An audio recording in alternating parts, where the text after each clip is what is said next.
This is the Trading Psychology Podcast. This is VP, creator of No Nonsense Forex and author of the book No Nonsense Forex Trading Psychology. And with me, as he is every week, it's the man with the plan. It's Rob Reinhold. Hello, everybody. Nice to see you this week. Excited to talk about this episode. Yeah, this is one you put together, and I'm really surprised we have not talked about this more because I think this is going to pertain to a lot of people. You guys saw the title. We're talking about jumping systems. Now, I think more than most episodes, we need to define what we mean here, because I don't think when a lot of you read this title, you're thinking the same thing we're thinking. So, Rob, go ahead and kind of define terms here and just make things clear for everybody before we even get started, because I just want to make sure everybody's looking in the right direction here. I think that is a great place to start, Patrick, because we have to define this very clearly just so everyone knows exactly when they're jumping systems and when they're just doing their job as a trader. So let's talk about, again, systematic trading, where you have built a system, you've back tested it, you've demo traded it, and you have this system going to where you are methodical and you simply do the same thing over time. So let's talk about jumping systems. Let's kind of talk about what is jumping systems and what isn't. Now, I've talked about how I don't like what's called black box trading, where you buy these EAs, you buy them off of wherever you buy them, and you plug them in, and supposedly you let them run by themselves forever, and you never have to do anything.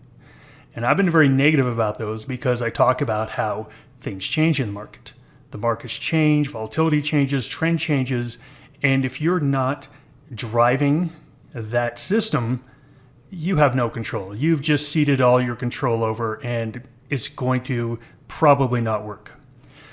All traders at all times should be monitoring and updating and optimizing their systems. So Patrick, I know you started this process a very, very long time ago, and I'm sure that your system today is wildly different than the system you started out with. Can you share a little bit of that with us? Well, yeah, how far back you want to go, really. It's like, before I just really kind of put the pieces of the algorithm in place, I was really just trying to figure out what worked. But I still wanted to trade, so I wasn't really testing right. I was just kind of eyeballing it. I was like, ooh, this looks really good. Oh, this looks really good. Let's see if we can, curve fit it to, work well together. And now let's go ahead and trade it. Now, that's kind of what my journey looked like early on when I was really discovering, other indicators that weren't really widely known. But, over time, I was like, okay, I need a bit more structure here. So I added on pieces, tried not to add too many pieces, and that's what I have today. So structurally, it wasn't even really in place up until maybe, late 2012, 2013. But yeah, if I were to take a snapshot of what I had back then to what I have now, only one indicator would remain the same, and that was the ATR. And that's not even an indicator that determines price direction. So yeah, it's been through many iterations. I've never really jumped systems. I've just kept improving on the ones I've had, but that does include changing a lot of parts, for sure. Let's break this down into two terms. Let's talk about system building and then system optimization.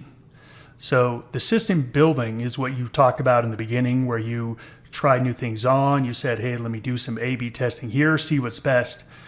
But once you had made your system, where you pretty much said, hey, this is it, and you ran it and you were consistent and you did the same thing over time, that's when system building ends and system optimization begins, where you're saying, hey, this is my core system. I'm going to see if I can get this a little bit better, or I can see if I can make some changes here, or, hey, you know what? Maybe in this kind of environment, if I add this on, it's going to perform a little better. So hopefully everyone sees here, you have system building, which is a lot of trial and error, which is a lot of, I think this is going to work. You test it out, it doesn't work, you got to scrap it, and you got to go back and figure out what's going to work. System building is its own separate thing, and you're always interchanging parts. System optimization. So when you have your core strategy down and you're simply trying to fine tune it. So we're really talking about system optimization when we come to jumping systems. So we're no longer testing things, we're not only back testing things, we have a real capital on the line, and we've been trading this for a while. At some point, that system will be tested, I guarantee you. And not just the system, but it's you that's going to be tested. And Patrick, I love it when you say that, when you back tested, you weren't there every day to agonize over all of the ins and outs and all the little blips here and there, because it was just, you look back 3 years and you said, oh, these are the expected values. But when you're in real time and you have to sit through all the agony of little things up and down, that's when your system gets you. And that's really what we're talking about here. So I just love, Patrick, how you talk about how when you were backtesting, it didn't care about anything. It didn't care about the drawdowns. It didn't care about the flat, month that you had. It just didn't care.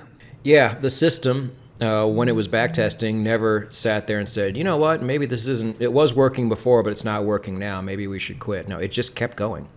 And so that's why you got the results you got, whatever those results are. Chances are, if they were good, that's what you're using right now or some variation of it. So yeah, just always something to remember. But real quick though, Rob, before we move forward here, so we kind of know what it's not, right? Can you tell us just like a quick, definition of exactly what jumping systems is for the context of this episode? Absolutely. Jumping systems is when you abandon or change parts of a system in times of distress. I think that is the most clear way for me to say what jumping system is you do it under duress. Okay, good. And you and I were talking before the show as well. You said you are going through this right now with some of your best traders, correct? And kind of give a little background on that, because I think this is really interesting, because I will bet the story you are about to tell is something that a handful of our listeners are going through right now. Well, it's something that every trader is going to go through at some point in their trading career. There's no question about it. So I have a handful of SPX traders that are delta neutral. So it's a lot of terms here. If you're not familiar with options, it's basically that you are profiting from time value, from the option expiring in value. And what you do is you keep your portfolio not long, not short, but you keep it to where it's right in the middle. So you have zero delta. And so if the market goes up, then you sell a little bit more delta. If the market goes down, you buy a little bit more delta. So you're always keeping your price exposure down. So you're keeping your price exposure down, but you're selling a lot of options to where you're bringing in premium while this thing sits there. Now, the risk of this, if there's a big move, it just means that sometimes that delta exposure or that loss will become greater than the decay in the underlying options, and that's when it can lose. But that's not what's happening here. So these traders have been trading these strategies for years, and I've been sending distribution month after month after month, and they've been some of my best. This year, they are flat to down. And I've been talking with them, reaching out to them and saying, okay, look, let's talk about where we are. Let's talk about where you are. Let's talk about your strategies, because I'm starting to see a little bit of different behavior. And that's always a red flag for me that says, okay, here's someone with a strategy that's worked for years and years. It's not working right now. Let's make sure that they don't make any really big mistakes.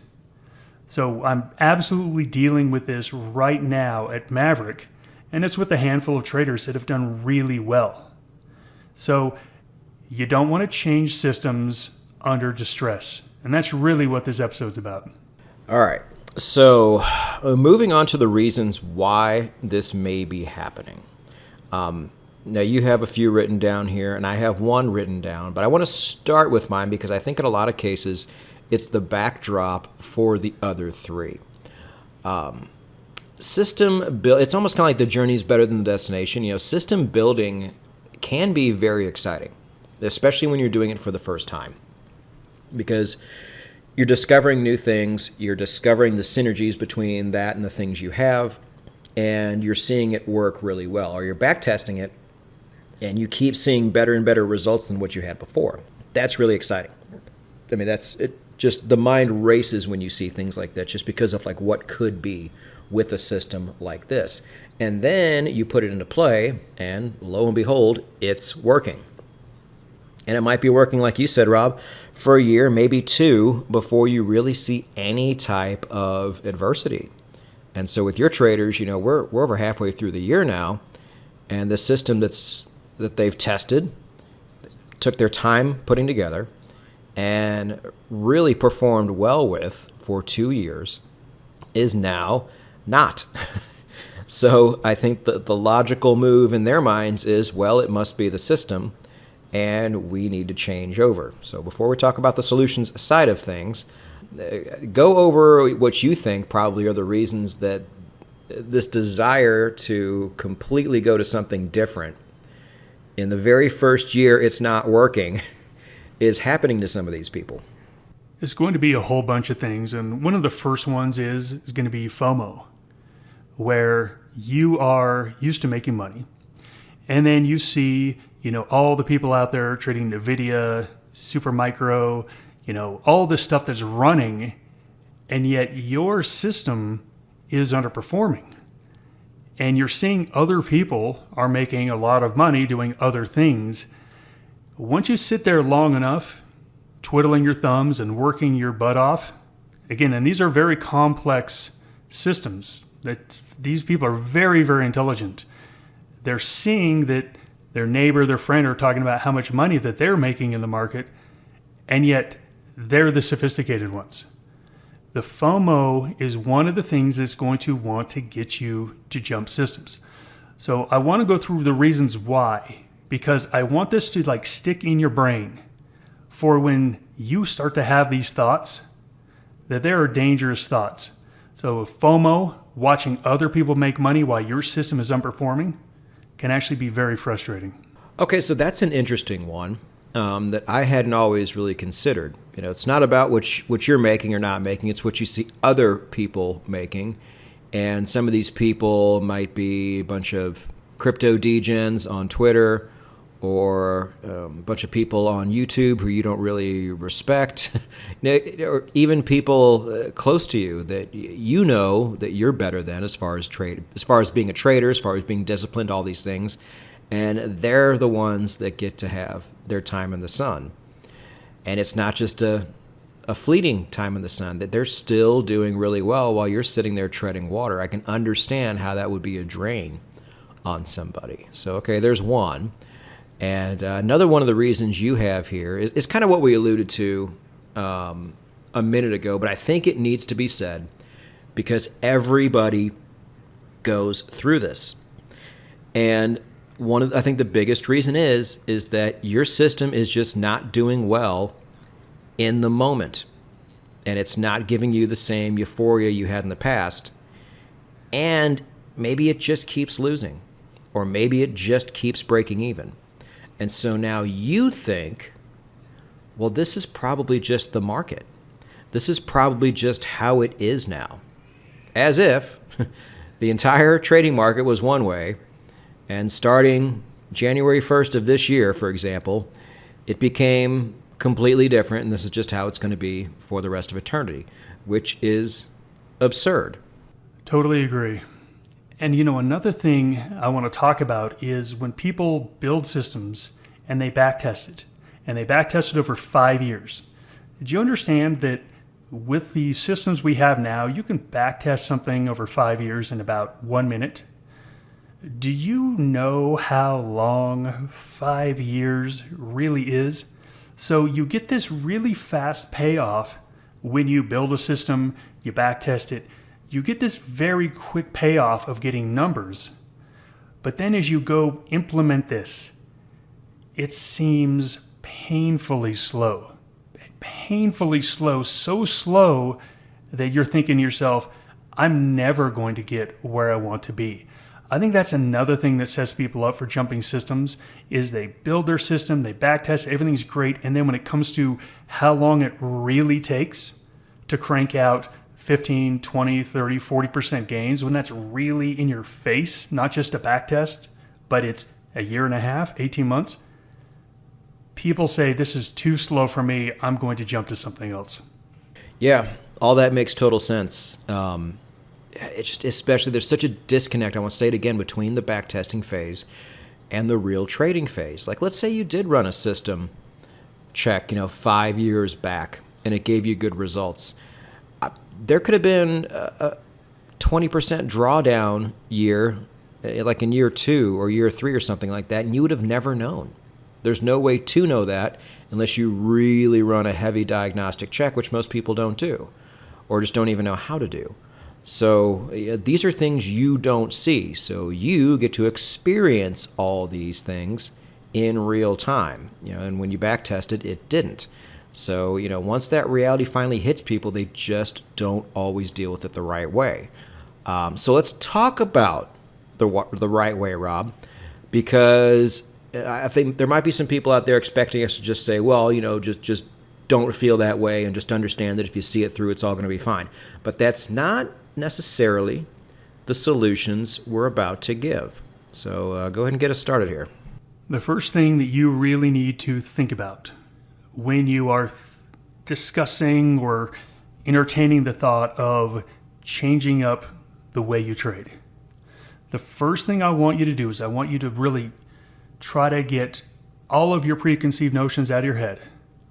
And here's a question. Are you making this decision when you're under distress? That should be a major, major red flag.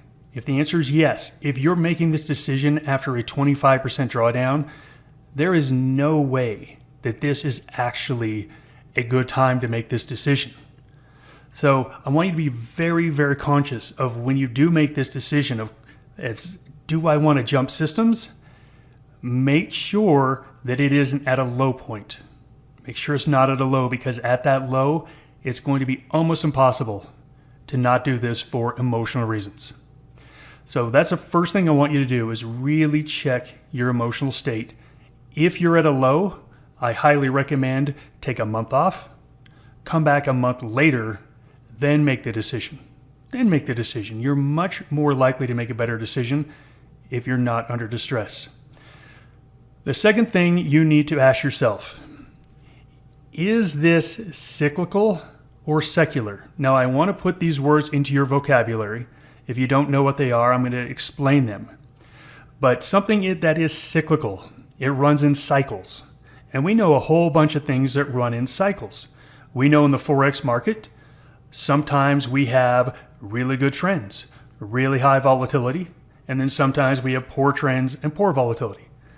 And during these poor trends and poor volatility times, if you are a trend trader, I can already tell you your system is not going to do as good in those moments as it did in the good trends, high volatility moments. The question you need to ask yourself is this cyclical? Is this simply that it's just we're part of the cycle where we don't have a good trading environment? So we have things like economic cycles.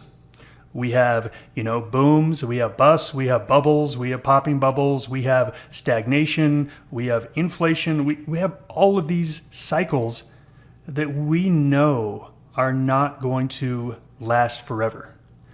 Patrick, do you have anything that people can use to really think about this term of cyclical?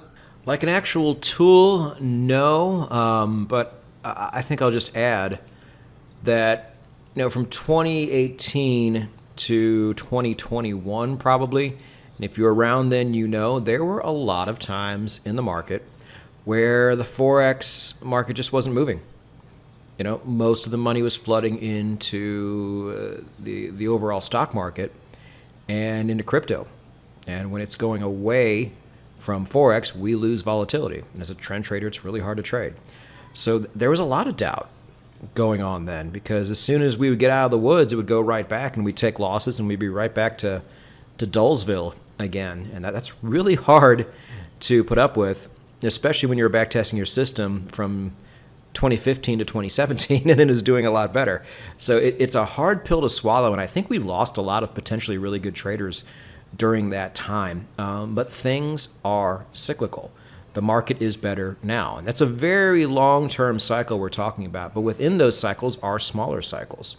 And your system is not equipped to profit during all of them.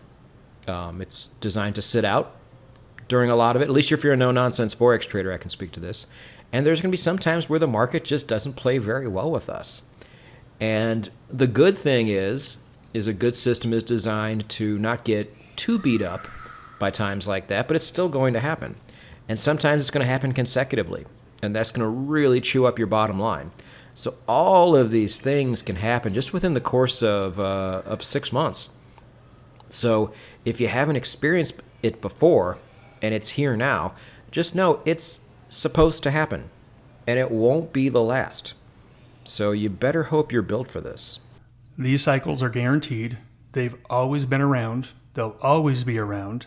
They might change a little bit in nature, but the boom and bust cycle of markets, of economies, that's been going on forever. So when you are analyzing your system, where it is right now, you aren't getting the results you want, because that's the only time you want to jump a system. You really have to focus on, is this simply cyclical? And if it is cyclical, then we need to already be thoughtful about what are we going to do in these times. Now, Patrick, you said a great thing about a good system is going to keep you out of the market during those times. At Maverick, we say that knowing when not to trade is just as important, if not more, than knowing when to trade. Cash is a position. Cash is a decision. And don't be worried that you're not, quote, doing enough, because if you can avoid the situations that aren't conducive to your trading system, that's going to be amazing. That's really what you want to do. If it's cyclical, you want to do what you can to get through the period. You want to have a system that will get you through it, that will keep you out of stuff. Cyclicality will always end. The other term, secular. When there is a secular change, it means that things truly are different.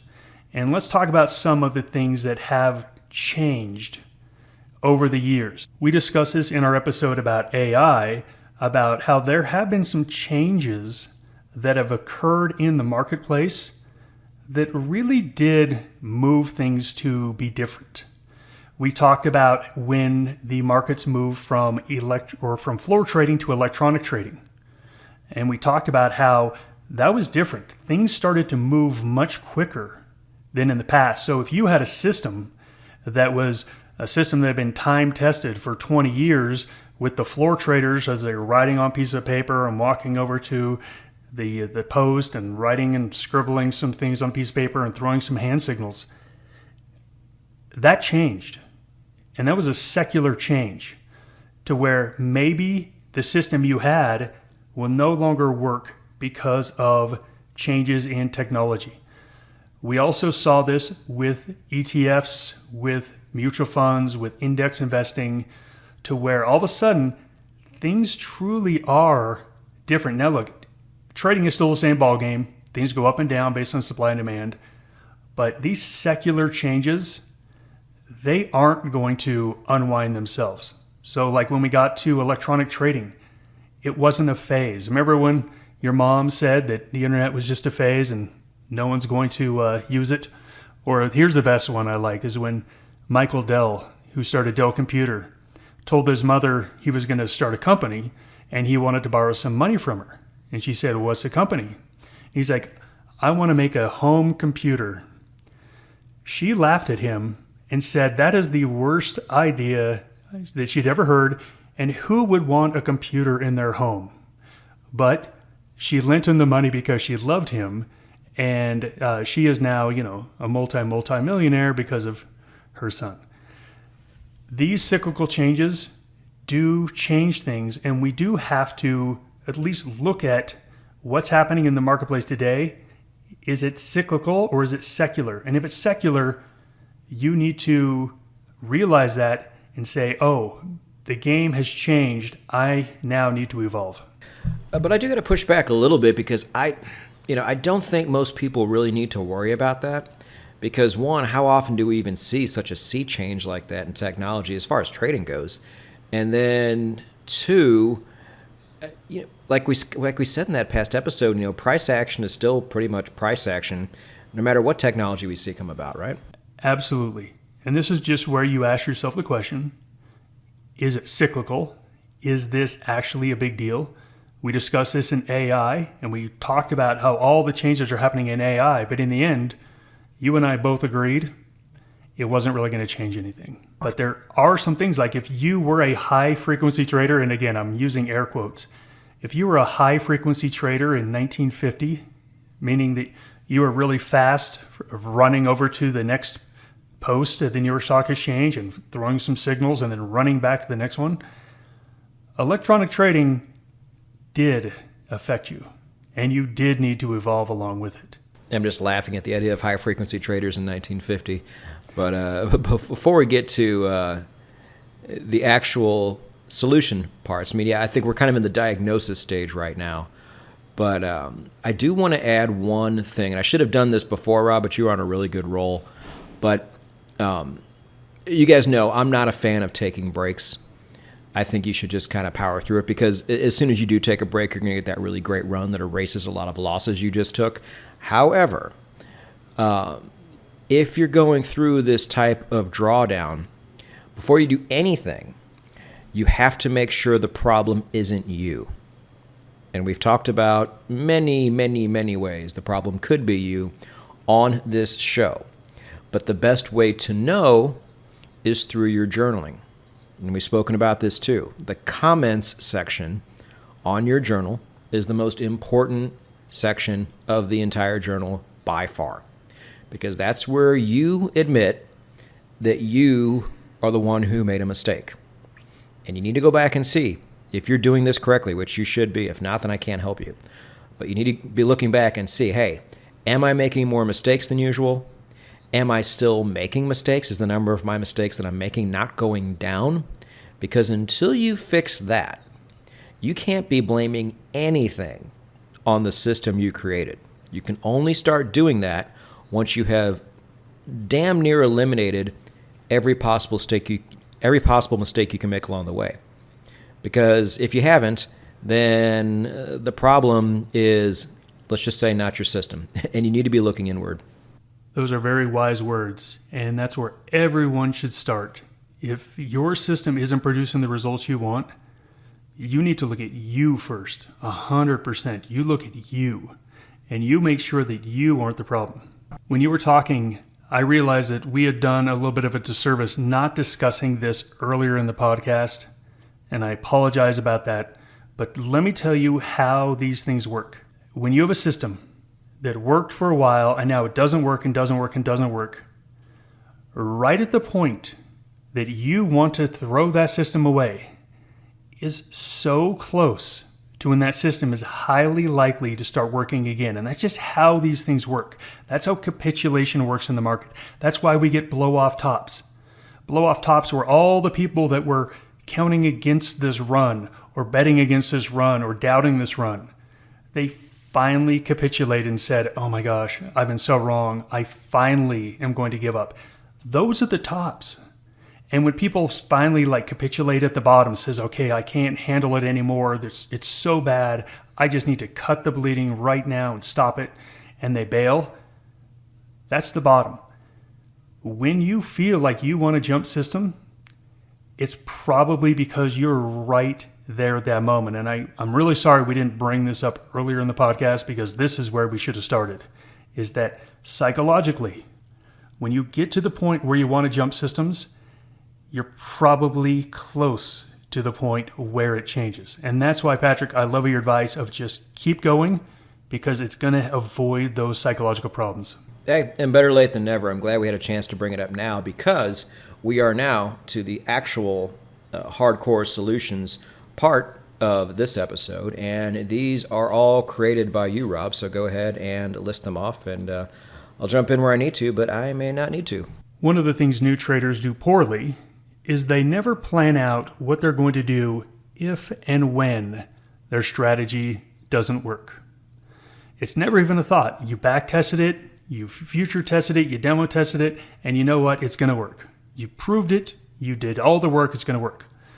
So you didn't even plan on there ever being a time over the next couple of years where you actually had to make this decision. And if you didn't plan it out, you are making the decision at the worst time that you possibly could because, again, you're under distress. Everyone needs to predetermine when systems are going to be evaluated and changed and adjusted or discarded. This all needs to be done during a time when you aren't under distress. So if you're trading your system right now and maybe it's working, maybe it's flat, as long as you're not under distress, right now is a great time to put in some benchmarks, some guardrails to where you actually are going to start asking these questions. Now, it could be a time frame.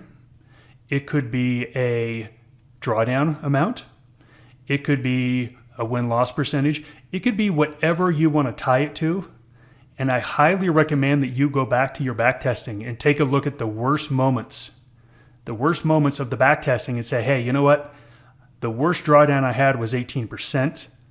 So I'm going to say 20%, to where it's even worse than the worst part of my back testing. Now you've actually done it in a time where you weren't under distress. Now you can actually look at it. It's all predetermined, and you actually will determine, okay, when and if X happens, I'm now going to, 1, halt trading, 2, reduce position size to half, 3, whatever it is you decide, but you predetermine everything. This is going to make it to where you are using the logical side of your brain, not the emotional side. I really, really love this, and I've never thought of this. Now, we've done things like this before, Rob, with being proactive, anticipating these things ahead of time. I tell a lot of crypto investors that are fairly new, I'm like, look, the one thing you need to do that nobody does is put something on a spreadsheet or write something down that says when you're going to take your first profit. Because a lot of people are just looking for these things to go to the moon, but they have no structure in place for what they're going to do once it gets there. And once it gets to a point where you need to take it off, you're not going to want to take it off. So I said, look, you need to get ahead of it now, write down a plan of what you're going to do and when you're going to do it. And this is the same thing. And this is really going to be a step that most people aren't going to want to take. I'm going to be sexist, and I'm going to say I will bet our female listeners are much more likely to do this than our male listeners because they understand the importance of these things, to where the male listeners say, no, I'll figure it out once I get there. Well, you might have not ever experienced real drawdown with this system before. So how do you even know what you're going to do? You need to, like Rob said, do this now while there is no distress, while there are no emotions at play.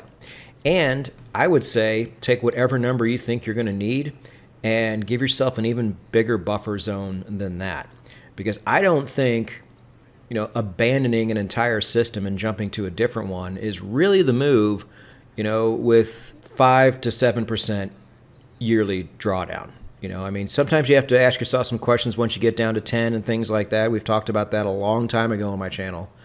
But give yourself some leeway here because, like we said before, that system gave you a nice long sample size, but had a lot of hiccups in the middle. And you probably have no idea how big those hiccups were. So if you're going to do this, and I recommend you do this, give yourself plenty of buffer and plenty of leeway for this thing to do what it was designed to do. And sometimes that thing is to give you drawdown. Patrick, as you know, I'm a big fan of not making binary decisions. Binary decisions meaning black or white. It's really difficult in the world of trading to make those kind of decisions, especially when things aren't going your way. We really like to talk about a capital allocation plan at Maverick. And now this is way more advanced than most traders are going to have. But just think about this. Just think about a trader who says, okay, I've backtested my system. I've got $10,000. I'm going to put in $8,000 and I'm going to withhold $2,000 for the time I have my first 15% drawdown. And when I have my first 15% profit, I'm going to take a $2,000 distribution. Well, again, the numbers don't work out. But again, hopefully you see that this is kind of the next level of trading, to where you're planning out, what am I going to do when I succeed? What am I going to do when I fail? And you talked about, when are you going to take those profits out? When are you going to take them out, and what are you going to do with them? I have traders that take profits out and they simply hold them for when they have a drawdown, and then they put them back in at those moments. It really helps the math out. If you are putting new capital in after drawdowns and taking capital out after big runs, it helps the math out quite a bit. But as you can see, all of that only works if it's predetermined. If you're doing it just in the spur of the moment, realize that you're probably going to do it wrong. You're probably going to do it totally at the wrong time, at the wrong places, because it's all going to be based on emotions. So the biggest thing is to determine everything in advance and go past things like, your win-loss, and talk about things like, when are you going to take money out? When are you going to put money in? If you take money out, where are you going to put it next? Which really leads into the next thing that's really going to help you with this, is if you have multiple systems and multiple investments working, it helps this so much. If you are a singular trader with a singular strategy, with a singular trading account, all the pressure is on that account. And how you feel at the moment is going to be based on how that account is doing at the moment. Once you can get enough capital to where you can run multiple systems, and Patrick, I know you're a big fan of this, because if one system isn't working, another one is. Right now gold is looking fantastic. Gold's had a great move. So if you've had money in the gold market, in the metals market, and maybe your Forex account isn't doing as well, you know what? You're not so stressed out about that Forex account, because your overall net worth is still growing. God, it's so funny you said that too, because I've never really looked at it that way. I always thought that I would get super emotional over my trading account because I was still working restaurants, and I always felt that was my ticket out, and that was probably a reason. But it's really interesting how I've transitioned into Forex trading now, to where I literally don't care what happens to that account. And the reason is because I have other streams of income, and I have other investments, and I have other things going on that give me money. So I don't need to rely on my account so much for anything, really. And as a result, like I've told people in the past, my trading is better now than it's ever been. Funny how that works, right? The more you can remove binary results from your life, the better you're going to be psychologically. If you put all your eggs in one basket, and we've heard that saying, putting all your eggs in one basket, that's a lot of stress. That's a lot of stress. And with stress comes emotions. And with emotions becomes bad behavior, because you're literally using the wrong part of your brain. You put a bunch of eggs in a whole bunch of different baskets, and one of the baskets tips over and an egg cracks, but you've got all these other baskets. You don't have to make a reaction to that. You are much more calm, because you're looking at your whole net worth saying, okay, well, that's not working out right now. I obviously have to deal with the problem. It's a problem. I got to deal with it. But it's not binary. It's not the only thing you've got going on. I know this is going to be very difficult for people early on in their life. I started as a trader at 22 years old. And my net worth was tied up in my trading account. And it was stressful. But I did other things. I did some real estate. I did some other jobs. And it really took the pressure off my trading, to where my trading was just for the sake of trading. It wasn't to pay my bills. It wasn't for anything else. It was purely for growth. That took a lot of stress off me at that young age, where I wasn't disciplined, where I had a difficult time following the rules all the time, because I had other things. I highly, highly recommend, and Patrick, I know you've stressed this so many times, have other things going on. If trading is the only thing you're focusing on and that singular account is the only thing you're focusing on, the emotions that come with it. Look, I lived it. It was rough. When you spread your things out, put eggs in more than one basket, everything's easier. And I'm going to be helping out with this too. This is something I've mentioned several times across all platforms. And that is a video I'm going to have coming up this year. I have it slated for this year, hopefully sooner than later, of all the different ways you can make money as a profitable trader. You don't just have to actually trade. I have a list written down. I think I have over 20 different ideas, and I will probably be adding to it. So we will help that process along because I want you guys to get there too. If you're not able to go pro in other things, I want to help you do that here because, again, it really does make a difference. You'll be so less likely to want to jump systems if the overall outcome in the short term really doesn't matter a whole lot to you. That is an absolute luxury. Now, Rob, I really liked what you said too. You guys just keep coming up with really inventive yet sensible money management tactics at Maverick, and even ones I've never heard before. Never ceases to amaze me. I'll bet you discount prop firms have no idea how to do any of this type of stuff. So kudos on that one. But I think we need to get to this last one here now. And this is something that I have mentioned before. And what you have written down here is to scale down position sizing during these undesirable periods. Now, on my channel, I have recommended doing this when the markets are completely dead. Some people don't want to sit out for 4 months.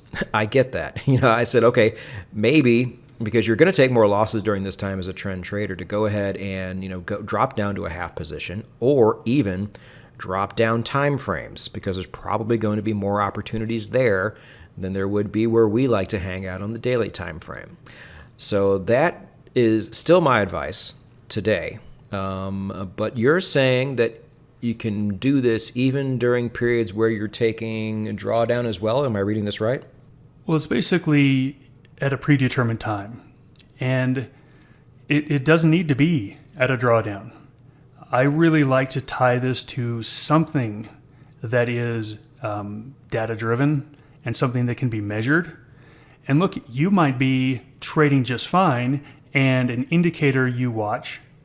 So again, I'm just going to throw something out. The VIX is now under 10, and you've determined that when the VIX is under 10, you're no longer going to be trading this strategy. And the VIX goes under 10. Okay, that was all predetermined. You didn't jump systems. You didn't change position sizing because you just had a bunch of losses and you can't handle it. Those are the worst decisions to make. But if you predetermine the criteria of when you're going to actually either cut down position sizing or sit out of the market or change timeframes, then the decision wasn't emotional. It was logical. It was pre-planned. It was tested. And you're simply following your rules. That's the biggest thing I hope you're getting from this episode is that you can set up any rules you want. You just have to think about them in advance because making the decision at the moment is very detrimental to your account. Yeah, and that's kind of what I want to say as we wrap these solutions up is I think really a gold mine of what you said earlier is to have these exit points to when you're going to really consider jumping systems predetermined and to do it now while emotions are low instead of while you're taking a bunch of drawdown and emotions are high with all the despair and things like that you're experiencing probably for the first time on a long-term basis. And then to have multiple systems or investments or income streams working at the same time so you naturally don't feel as much despair as you normally would if trading was all you had. And then I think you pretty much agree with me there, Rob, to scale down when things are really slow, but even if things are not going your way, in order to kind of get your head back around and then decide, okay, is this something I really want to do? Because it's a big step, and it's a very important question to ask. So I hope we have answer that. And Rob, do you want to add anything before we close up? Yes, I actually want to add a story because I really want to get back to this cyclical versus secular. Cyclical, meaning that whatever is going on right now is going to change and it's going to go back to quote unquote normal. And then you have secular. I want to tell a little story about probably our best trader back in 2009, 2010, making bank. Sent this guy $30,000, $40,000 a month. And what he was doing is he was shorting inverse ETFs. So you have like the TQQQ, which is the 3X NASDAQ ETF, or not NASDAQ, but NASDAQ 100 ETF. And then you have the SQQQ, which was the inverse 3X ETF. If you buy them both or sell them both, there you are basically long one, short the other. Theoretically, there should be no difference. But guess what? There was. Back in those days, there was a difference. It was about 0.1% a day, to where if you shorted both of them, because of the decay and the way they're put together, one went up like 0.3% and the other one only went up 0.2%. And all of a sudden, went down 0.2%. All of a sudden, they were catching these little bits. And at the end of every day, you just rebalance to make sure that you're now, the same amount long as short for the next open. And then at the next close, you simply rebalance it. This strategy worked extremely well for about 3 years. And all of a sudden, the checks started to go down of what I was sending them. And at some point, that edge had been completely erased.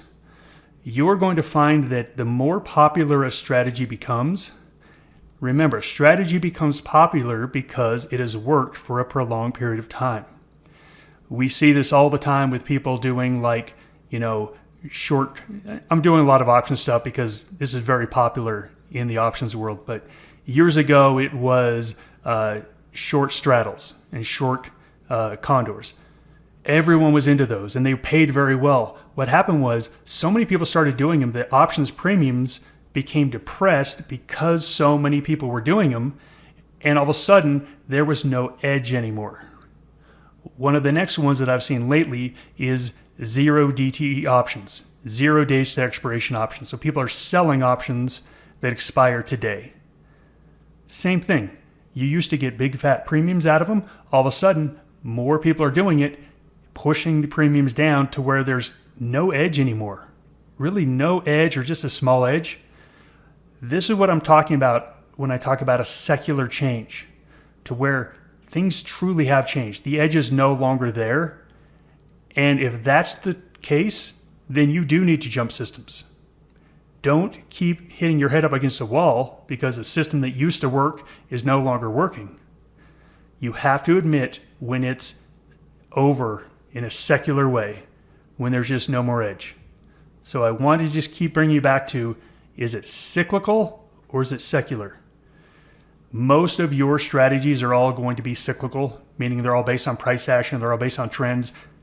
Look, nothing is going to change as far as that go.